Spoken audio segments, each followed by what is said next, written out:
صلو علی الحبیب صلی اللہ علی محمد صلی اللہ علیہ وآلہ وسلم۔ ارشاد حضرت سیدنا امام غزالی رحمۃ اللہ علیہ: گناہ ایک ایسی زنجیر ہے جو بندے کو نیکیوں اور اطاعت الہی کے راستے پر چلنے سے روکتی ہیں۔ تو پیارے اسلام بھائیوں، ہمیں ہر قسم کی گناہ سے اپنے آپ کو بچانا چاہیے۔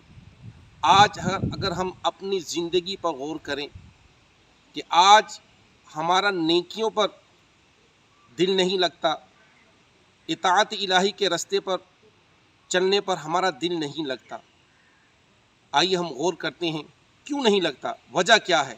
کتنی پیاری بات ارشاد فرمائی امام غزالی رحمۃ اللہ علیہ نے کہ گناہ ایک ایسی زنجیر ہے۔ تو ہم اپنے گناہوں پر غور کریں کہ آج ہمارا نیکیوں میں دل نہیں لگتا، وہ کون سا ایسا گناہ ہے جس کی وجہ سے ہم گناہوں کی طرف بڑھتے ہی چلے جا رہے ہیں، نیکی کی طرف، نیکیوں سے ہم دور ہوتے چلے جا رہے ہیں۔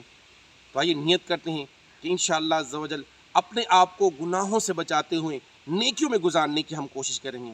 اللہ پاک اپنی رحمت کے صدقے ہمیں گناہوں سے بچنے کی توفیق عطا فرمائے، آمین، بجائے خاتم النبی الامین صلی اللہ علیہ وآلہ وسلم۔